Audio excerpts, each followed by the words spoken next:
Carl el Mazmorrero, por Matt Tiniman. Libro primero, capítulo 45. No nos costó mucho encontrar la sala del jefe de los kobolds. Un estruendo de música metal atronaba por los pasillos.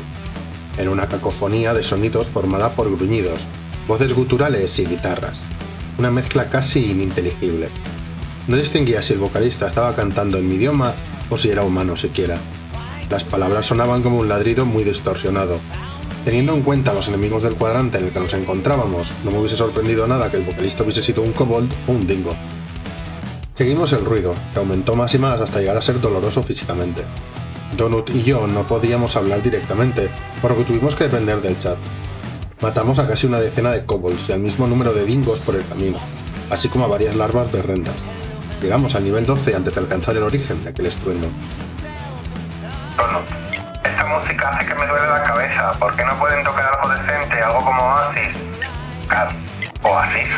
Es que no os conoces, ni siquiera Bea escucha Oasis. Donut, no, a la señorita Beatriz le gusta la música country, que es tan horrible como esto. Car, sí, esa tendría que haber sido mi primera señal de alarma. Donut, ahí está la sala del jefe. El exterior de la sala del jefe kobold parecía una caseta de perro gigante. El texto de las paredes estaba en portugués e indicaba que el lugar había sido una especie de perrera municipal. Había 3 pasillos largos flanqueados por jaulas. También una estancia principal secundaria con una puerta al fondo del pasillo de en medio, y sabíamos por experiencia que ese era el lugar donde estaría el jefe, y que era muy probable que saliese de esa habitación. La puerta era gigantesca, como las puertas dobles de un granero. No pintaba nada bien. La mayoría de las jaulas estaban vacías, pero no todas. Cada hilera tenía 4 o 5 rediles cerrados con perros peligro en el interior. No vi ni rastro de los kobolds. También había jaulas en las que se apreciaban las X de monstruos muertos.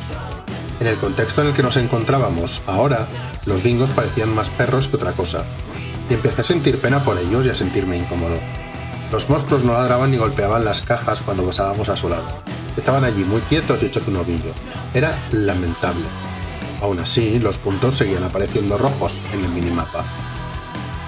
Donut, ¿deberíamos matarlos? Yo creo que deberíamos matarlos. Sería fácil, experiencia gratis, y sabía que una vez se abriese la sala del jefe era muy probable que también se abriesen las puertas de las jaulas. Pero no me parecía bien. Recordé el consejo de Mordecai sobre las salas de los jefes. Siempre habrá pistas. Carl, espera, aún no. Intentemos descubrir de qué va todo esto. Me detuve frente a una de las jaulas. El dingo del interior estaba de lado, dándome la espalda y le costaba respirar. «Hola, chico, ¿todo bien?», dije entre gritos. No oí mi voz siquiera. El dingo alzó la cabeza y la giró hacia mí. Le faltaba un ojo y la herida parecía reciente. Tenía el pelaje blanco de la cara manchado de rojo a causa de la sangre. Después me fijé en las heridas que tenía en un costado, una mezcla de cicatrices antiguas y nuevas por el cuerpo y uno de los lados del cuello. La canción terminó en ese momento. Un instante después empezó otra igual de estruendosa y pesada, pero en ese breve momento de silencio oí algo que venía de la sala del jefe. Vítores. Lo sabía. Sabía que estaban haciendo algo así. ¿Me cago en todo? Pensé. Odiaba este lugar. Lo odiaba muchísimo. Giré la cabeza hacia la sala del jefe. Empecé a buscar en mi inventario. No tenía pergaminos de sanar criatura, pero sí muchas galletas. Donut seguía comiéndolas a pesar de que era una mazmorrera normal. Por suerte, a menos que nos quedásemos encerrados en la mazmorra durante 50 años, teníamos comida suficiente como para no volver a preocuparnos jamás. Saqué una y la tiré al interior de la jaula. Donut, Car, ¿qué haces? Es mi comida. Car, voy a probar una cosa, veamos qué pasa. Donut, esta traición no quedará impune. Car, sabes que los espectadores no pueden leer el chat, ¿verdad? No te pongas tan dramática. El dingo se incorporó a duras penas, olisqueó la comida y se comió la galletita. Después volvió a sentarse y nos dio la espalda. El punto en el minimapa parpadeó y se puso blanco. ¡Sí! Repetimos el proceso con todos los dingos que se encontraban en las jaulas. Había un total de 14. La mayoría tenía un aspecto muy parecido al primero. Había 3 jaulas con cadáveres de perros peligro, y me planteé decirle a Donut que los levantase de entre los muertos antes del enfrentamiento. Pero no parecía haber forma de hacerlo. El conjuro segunda oportunidad de Donut, que gastaba 10 puntos de maná, ya había alcanzado el nivel 5. En lugar de reanimar los cadáveres durante 5 minutos, con ese nivel permanecían así durante 10. Lo que normalmente era tiempo más que suficiente para un enfrentamiento entero. Al parecer, ahora podía resucitar a monstruos que tuviesen 5 niveles más que ella. También contaba con 28 puntos de maná, y tenía en el inventario 2 tostadas de maná y muchísimas pociones, aunque la recarga de 2 minutos entre pociones impedía que fuesen útiles en combate. Decidimos esperar y ver qué era lo que nos teníamos que enfrentar. Mi plan no es que fuese muy emocionante, pero sí que era seguro. La puerta a la sala principal no parecía estar abierta, por ahora por lo menos. Por lo que íbamos a usar el método de eficacia probada de lanzar unas bombas y salir por atrás. Pero todo se fue al traste justo cuando saqué la jarra explosiva de limón. La música se detuvo de repente, y empecé a oír un pitido que parecía venir del interior de mi cráneo. Los vítores cesaron en la sala del perro.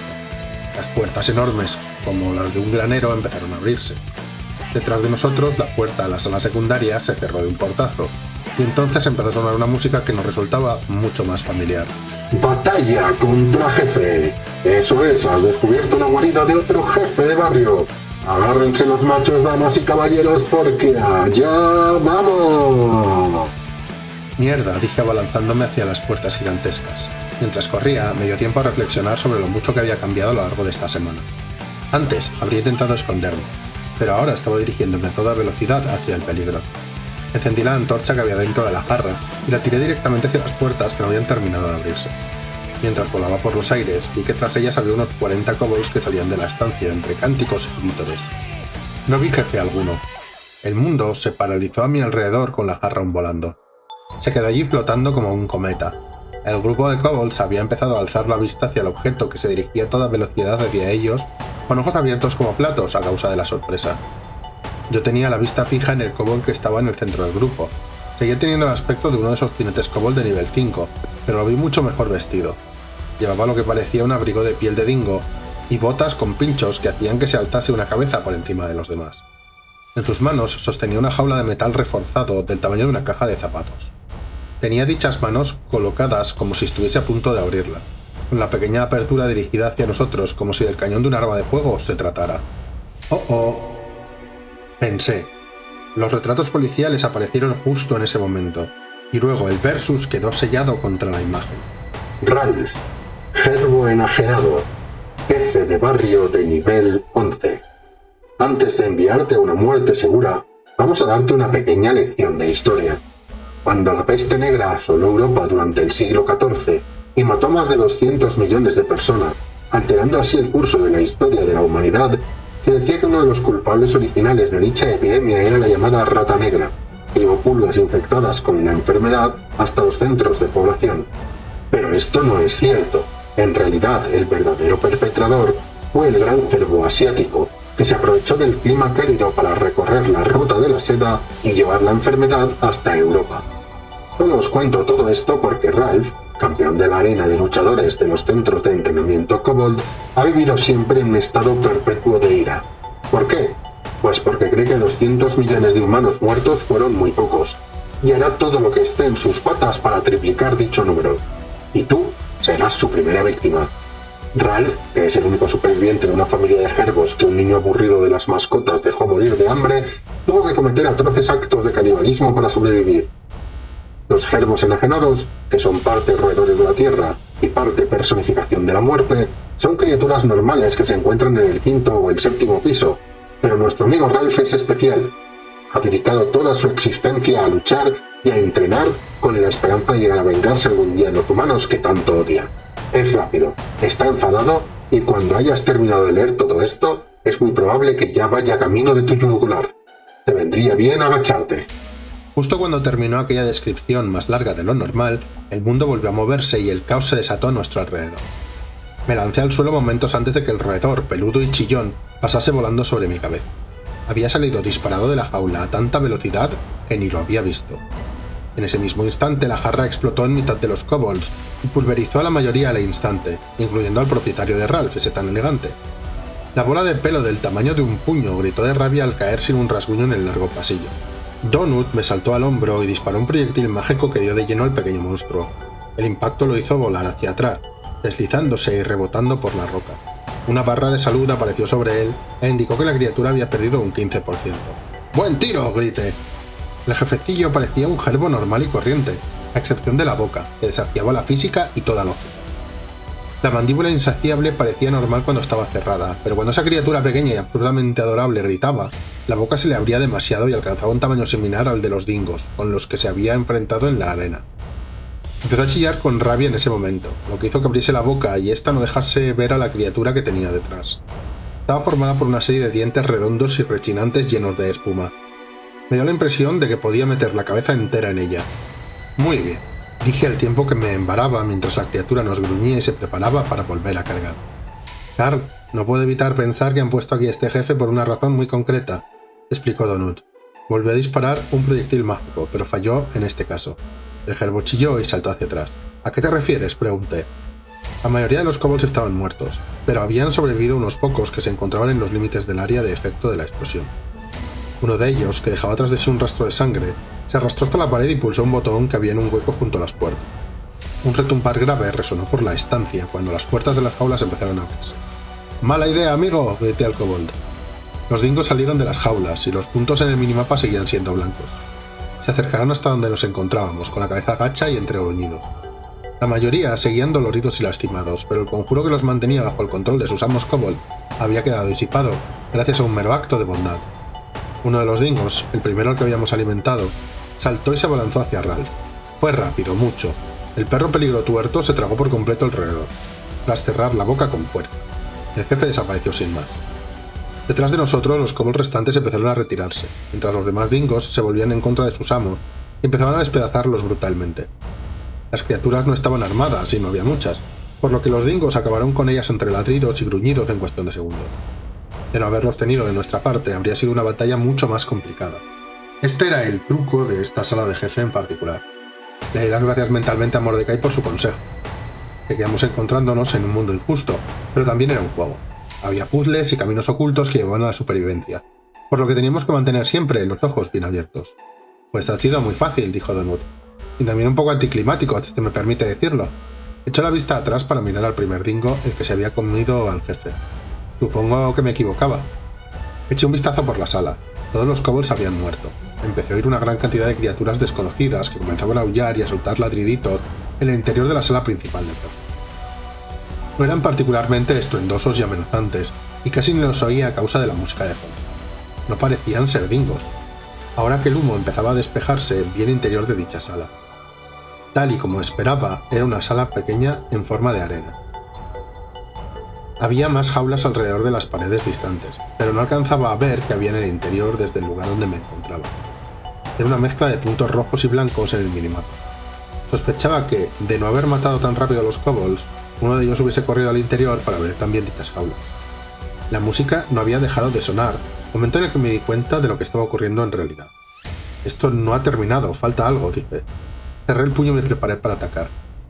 ¿Qué acabas de decir? ¿Cómo que te equivocabas? Los demás dingos se escabulleron en silencio. Algunos nos enseñaron los dientes al pasar, pero con gesto de sumisión en lugar de uno cargado de ira. A tan poca distancia, las enormes criaturas de 90 kilos eran más aterradoras incluso. Todas tenían ese pelaje blanco que parecía una máscara en la cara, pero el dibujo era diferente en cada caso. Se reunieron en el extremo de la habitación, junto a la puerta cerrada, antes de empezar a rascarla como si fuesen perros que querían salir a la calle. El dingo tuerto que se había tragado a Ralph no se había movido del sitio donde se había tragado al jefe en miniatura. Estaba como paralizado. La criatura nos miró y empezó a gimotear. Donut señaló mis pies. Es un pequeño roedor, y tú tienes los pies perfectos y brillantes. Como solía decir Beatriz, es hora de pagar el impuesto de papaíto. ¿Qué? ¿Cómo has dicho? ¿Cuándo decía eso, Bea? En ese instante la cabeza del dingo explotó. La criatura nos miró, ladeó al cuello y ¡pum! Las entrañas rojas y blancas se desperdigaron por todas partes. El gerbo, que aún seguía vivo, saltó hacia adelante en dirección a mi garganta. El pobre dingo cayó al suelo cuando el roedor ya había cruzado la mitad de la sala. El pequeño misil peludo no dejaba de chillar. Por suerte estaba preparado. Le di un puñetazo digno de Mike Tyson con todas mis fuerzas. El gerbo rebotó en el suelo con un crujido poco halagüeño y luego se deslizó por él hasta chocar contra una jaula. La salud de la criatura había pasado de repente a estar en lo más rojo. Sobre su cabeza brillaba el mensaje aturdido y un contador de 15 segundos. El guantelete solo tenía un 2% de probabilidades de provocar el efecto aturdir en los monstruos. Era la primera vez que se había activado. Miré al techo con gesto agotado y di 2 pasos en dirección a la pequeña criatura inmóvil. Por unos momentos me planteé la posibilidad de matarla a puñetazos. Es hora de pagar el impuesto de papaíto. Si te hace sentir mejor, se refería a ti. Tú eres el papaíto, dijo Donut, que bajó la vista hasta el jefe prácticamente muerto. No, Donut, dije, no me hace sentir mejor. De hecho, me hace sentir lo contrario a mejor. Coloqué el pie descalzo sobre el pequeño monstruo. Perdona, Ralph, dije. Fin del capítulo 45. Bueno, pues es hora de pagar el impuesto de papaíto. La verdad es que estos capítulos, los últimos de este libro, ya nos quedan 2 nada más el epílogo y el capítulo especial. Tiene sus momentos y sabe ser irónicamente cómico a pesar de estar contando momentos bastante jodidos. Me gusta mucho la forma en que escribe Matt. Una pena que en España no traiga Nova y que Nova sean un poco señoros, pero bueno, por lo demás, si queréis volver a leerlo, pues eso, lo publica Nova, que lo sepáis. Y hasta aquí llegamos el capítulo de hoy. Si no sois suscriptores, suscribiros. Si habéis llegado hasta aquí, dadle a like. Esto ayuda a que yo siga haciendo lo que hago. Y nos vemos en el próximo capítulo. ¡Chao!